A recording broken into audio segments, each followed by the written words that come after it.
وفي الساعات المتأخرة من الليل حين ينطفئ ضوء غرفتك وتبقى وحيدا تحدق في المجهول، وفي خلال دقائق تكون قد وقعت في فخ عقلك وجعلت من نفسك ضحية لأفكارك السوداء، تتذكر كل ما مررت به من هزائم وكل ما تسبب في إحباطك لهذا الحد،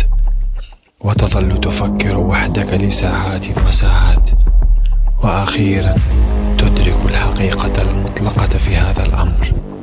أنه لن تمتد لك يد وتمسح دموعك سوى يدك أنت فقط. ستبقى يدك هي اليد الوحيدة التي تطيب جراحك.